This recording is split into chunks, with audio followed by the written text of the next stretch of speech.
हम एक लड़के को देखते हैं जो अपनी क्लास में बैठा होता है वंडरलैंड प्रिजन के बारे में देख रहा होता है, जहाँ पे जापान के बहुत सारे प्रिजनर्स को लाया जाता है और उनसे लोगों के मनोरंजन के लिए बहुत ज्यादा खतरनाक स्टंट्स कराए जाते हैं, जिसमें कई बार उन लोगों की जान भी चली जाती है। तभी इस लड़के के पास एक लड़की आती है मीमी, जिसको ये बहुत ज्यादा पसंद करता है। इस लड़के का नाम घंटा होता है एंड ये बचपन से ही अनाथ होता है। एंड फिर ये दोनों साथ में बैठकर बात करने लगते हैं, लेकिन तभी वहाँ पे इनका एक और दोस्त आ जाता है। ये तीनों ही बहुत अच्छे दोस्त होते हैं। घंटा पूछता है कि तुम इतना लेट क्यों हो गए, जिसपे कहता है पता नहीं, गेम तुम दोनों रात भर खेलते हैं, फिर मैं ही अकेले लेट कैसे हो जाता हूँ। वैसे तुम लोग जा रहे हो क्या वंडरलैंड प्रिजन स्कूल ट्रिप पे? जिसपे मीमी बोलती है हाँ मैं तो जा रही हूँ, क्योंकि मैंने सुना है वो जगह बहुत मजेदार है और अगर मैं जा रही हूँ तो तुम लोगों को भी मेरे साथ चलना ही पड़ेगा। एंड तभी बेल बज जाती है एंड इन लोगों की क्लास स्टार्ट होने वाली होती है। सारे बच्चे अपनी अपनी सीट पर जाके बैठने लगते हैं, लेकिन तभी घंटा को कुछ अजीब सी फीलिंग आती है। वो खिड़की के बाहर देखता है तो एक अजीब सा आदमी रेड कलर की ड्रेस पहन के उसके क्लासरूम के बगल में उड़ रहा होता है। घंटा समझ नहीं पाता कि ये क्या है। तभी आदमी स्माइल करने लगता है और क्लासरूम के बाकी बच्चे भी इसको देखकर डर जाते हैं। एंड फिर ये एक अजीब सा मैजिक यूज करता है और क्लासरूम पर अटैक करके पूरे क्लासरूम को तबाह कर देता है। घंटा भी उस अटैक में इंजर्ड हो जाता है और बेहोश हो जाता है। थोड़ी देर बाद जब वो होश में आता है तो देखता है कि उस रेड मैन ने उसकी पूरी क्लास के सारे बच्चों को खत्म कर दिया है एंड उसकी प्यारी मीमी का सर उसके हाथों में होता है। घंटा बहुत ज्यादा डर जाता है और कुछ भी बोलने की हालत में नहीं होता। रेड मैन उसके पास धीरे धीरे स्माइल करते हुए आता है एंड अपने मैजिक से एक अजीब सा क्रिस्टल अपने हाथों में बना लेता है। घंटा उससे कहता है प्लीज मुझे मत मारो एंड तभी उस क्रिस्टल को घंटा के सीने के अंदर घुसेड़ देता है एंड घंटा वहीं पे फिर से बेहोश हो जाता है। जब वो फिर से होश में आता है तो वो एक हॉस्पिटल में होता है एंड उसकी पूरी क्लास में सिर्फ एक वही अकेला जिंदा बचा होता है। तभी उसके पास पुलिस आती है और उसे बताती है कि यू आर अंडर अरेस्ट, क्योंकि उसके ऊपर ही अपनी पूरी क्लास को मारने का इल्जाम लग गया होता है। मतलब पागल है क्या ये लोग? ये अकेला छोटा सा बच्चा भी नहीं किसी वजह से अपनी पूरी क्लास के सारे बच्चों को अकेले छोड़ देगा।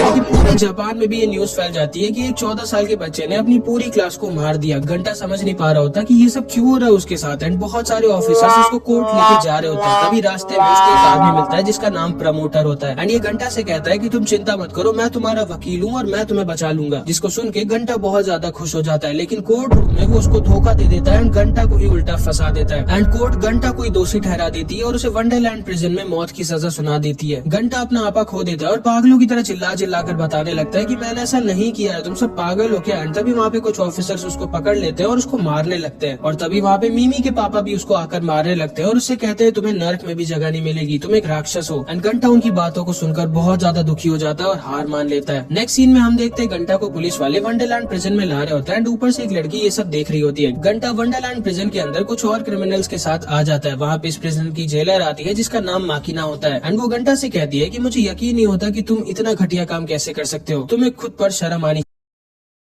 एंड घंटा चुपचाप ये सब सुन रहा होता है। माकिना सबको वंडरलैंड प्रिजन के बारे में बताती है कि कैसे यहाँ पे उन क्रिमिनल्स को लाया जाता है जिनको मौत की सजा मिली है एंड कैसे उन लोगों को अब लोगों के एंटरटेनमेंट के लिए अपनी जान को खतरे में डालना होगा। एंड जो तुम लोगों के गले में कॉलर बंधा हुआ है उससे हम तुम लोगों को हमेशा ट्रैक कर सकते हैं एंड कभी भी मार सकते हैं, तो इसलिए भागने की तो सोचना ही मत। लेकिन तभी अचानक से घंटा से एक लड़का टकरा जाता है एंड घंटा वहीं पे गिर जाता है। वो घंटा का सामान उठाकर उसे देता है और उसे सॉरी कहता है, जिसपे घंटा कहता है कोई बात नहीं। लेकिन तभी माकिना उस लड़के के पास आती है और उससे कहती है मेरे प्रिजन में मेरे सामने अब दोबारा चोरी करने की हिम्मत मत करना एंड वो उस लड़के के सीने को अपने तलवार से काट देती है। घंटा समझ नहीं पाता है कि ये क्या हुआ। माकिना पलट के सबसे कहती है तुम सबका स्वागत है वंडरलैंड प्रिजन में। एंड इसके बाद हम इस आदमी को दोबारा से देखते हैं जिसका नाम प्रमोटर था, जो माकिना से कहता है कि तुमने हमारे नए प्रिजनर घंटा को तो देखा ही होगा। जिसपे माकिना कहती है हाँ ये तो एक बच्चा है। जिसपे प्रमोटर उसे कहता है कि मुझे फर्क नहीं पड़ता वो क्या है, मैं चाहता हूँ कि उस लड़के को जल्दी से खत्म कर दिया जाए। जिसपे माकिना उसे पूछती है ऐसा क्यों। जिसपे ये इसे कहता है मैं तुम्हें ये तो नहीं बता सकता, लेकिन हाँ आज शाम को वर्क प्लेस पे मत जाना तुम। एंड माकिना उसकी बात को मान जाती है। शाम में हम देखते हैं कि घंटा वर्क प्लेस में काम कर रहा होता है एंड वो साइलेंटली रो रहा होता है क्योंकि उसको उसके दोस्तों की याद आ रही होती है। वो धीरे से कहता है कि मैं जल्दी से बस मरना चाहता हूँ। एंड तभी ऊपर से एक लड़की घंटा के बगल में आके कूदती है और वो उससे कहती है ठीक है मैं तुम्हें मार देती हूँ। एंड वो एक आयरन रॉड उठाकर घंटा को जान से मारने की कोशिश करने लगती है। घंटा किसी तरह उसको डॉज कर रहा होता है और कहता है अबे कौन है पागल लड़की। एंड वो उस लड़की को रुकने के लिए कहता है। ये लड़की फिर रुक जाती है और कहती है तो तुम मरना नहीं चाहते हो क्या घंटा। जिसपे घंटा दुखी हो जाता है और कहता है नहीं, लेकिन तुम्हें मेरा नाम कैसे पता। जिसपे लड़की कहती है क्योंकि हम और तुम तो बचपन के दोस्त हैं। इस लड़की का नाम शीरो होता है एंड घंटा शीरो से कहता है फिर मुझे तुम याद क्यों नहीं हो। लेकिन तभी घंटा के सिर पे आकर एक बोतल लग जाती है जिसको इन तीनों ने फेंका होता है एंड वो घंटा को आकर बुली करने लगते हैं और उससे कहते हैं कि आखिर तुम्हारे जैसा वीक लड़का इतना बड़ा क्राइम कैसे कर सकता है। एंड उसको वो सब और भी कुछ उल्टा सीधा बोलने लगते हैं, जिससे घंटा चुपचाप दुखी होकर सुन रहा होता है। लेकिन तभी शीरो इस आदमी को धक्का दे देती है और उससे कहती है घंटा ऐसा कभी नहीं कर सकता, तुम झूठ बोल रहे हो। लेकिन तभी उनमें से एक आदमी शीरो के सर पर अपने शॉवल से अटैक कर देता है और शीरो बेहोश बेहोश हो जाती है, जिसपे घंटा आके उस आदमी से लड़ जाता है और फिर ये तीनों मिलकर घंटा को बहुत ज्यादा बुरी तरह से मारने लगते हैं। घंटा को बहुत ज्यादा दर्द हो रहा होता है एंड ये सब प्रमोटर देख रहा होता है एंड वो कहता है कि टाइम आ चुका है घंटा तुम्हें प्रूव करने का कि तुम जिंदा रहने के लायक हो या नहीं। एंड वो एक बटन दबाता है जिसकी वजह से बिल्डिंग का टॉप का पार्ट टूट के उनके ऊपर गिरने वाला होता है, जिससे ये लोग अब बच नहीं सकते थे। ये लोग वहाँ से भागने की कोशिश करते हैं लेकिन घंटा शीरो को अकेला नहीं छोड़ सकता था। वो सोचने लगता है कि मैं भी नहीं मर सकता तब तक नहीं जब तक मैं उस रेडमैन को मार के अपने दोस्तों का बदला न ले लूं। एंड तभी घंटा के चेस्ट में वही क्रिस्टल ग्लो करने लगता है जो रेडमैन ने उसके अंदर डाला था एंड उसके अंदर से अचानक से एक मैजिकल एनर्जी निकलने लगती है जो कि बिल्कुल उसके ब्लड जैसी थी। एंड उस पावर का यूज करके घंटा उस बिल्डिंग के पूरे पार्ट को एक बार में ही डिस्ट्रॉय कर देता है एंड शीरो को बचा लेता है। लेकिन वो तीनों लोग उससे नहीं बच पाते एंड वो वहीं पे खत्म हो जाते हैं। घंटा को यकीन नहीं होता कि ये क्या हुआ था उसके साथ और अभी कैसी मैजिकल पावर निकली थी उसके अंदर से। एंड तभी शीरो दोबारा से होश में आती है और वो घंटा से कहती है मुझे भूख लगी है, चलो कुछ खाने चलते साथ में। एंड घंटा उसकी बात को मान जाता है। नेक्स्ट सीन में हम देखते हैं क्रिमिनल ने दूसरे क्रिमिनल को पकड़ा होता है और वो रो रहा होता है और कह रहा होता है कि मुझे कैंडी दो वरना मैं इसको मार डालूंगा। असल में इस प्रिजन का रूल होता है कि 3 दिनों में हर एक क्रिमिनल को एक बार एक कैंडी खानी होती है और अगर वो ऐसा नहीं कर पाते हैं तो जो क्रिमिनल्स के गले में कॉलर बंधा होता है वो उन्हें खत्म कर देता है। वही इस आदमी के साथ हुआ क्योंकि इस आदमी ने 3 दिनों से कैंडी नहीं खाई थी। एंड मैं बता दूं कि घंटा ने भी अभी तक की अपनी कैंडी नहीं खाई होती है क्योंकि इसकी कैंडी को इस लड़के ने चुरा लिया होता है। घंटा डॉक्टर मी के पास होता है जो उसे ट्रीट कर रही होती है और वो उससे पूछती है कि तुमने अपनी कैंडी तो खा ली ना। एंड घंटा पूछता है कैंडी हो गया है, जिसपे ये इसको बताती है कि जब तुम जेल के अंदर आए थे तब तुम्हें एक बैग मिला था एंड उसमें तुम्हारी कैंडी थी और अगर तुमने 3 दिनों में एक कैंडी नहीं खाई तो तुम खत्म हो जाओगे। घंटा कहता है लेकिन मेरे बैग में तो कोई कैंडी थी ही नहीं, जिसपे ये इसे बताता है मैं भी शायद जब हम दोनों लड़े थे तभी तुम्हारी कैंडी गिर गई होगी। घंटा इसके पास आता है और पूछता है तुम ठीक तो हो ना, जिसपे ये कहता है हाँ मैं तो ठीक हूँ लेकिन अब तुम क्या करोगे, तुम्हारे पास तो कैंडी है नहीं और कैंडी मिलती भी बहुत महंगी है। लेकिन तभी अचानक से वहाँ पे फिर से शीरो आ जाती है एंड ये दोनों उसको देखकर डर जाते हैं। शीरो घंटा से कहती है क्यों ना हम लोग डॉग रेस ज्वाइन कर लें। डॉग रेस असल में एक बहुत ही ज्यादा खतरनाक रेस टाइप की होती है जिसमें प्रिजनर्स पार्ट लेते हैं एंड बहुत सारे लोग इसको देखने आते हैं। एंड इसी को देखने घंटा और उसकी क्लास आने वाली थी। एंड वैसे तो इसे जीतना बहुत ज्यादा मुश्किल होता है और खतरनाक भी होता है, लेकिन ये है कि जो भी प्रिजनर डॉग रेस को जीत जाता है उसे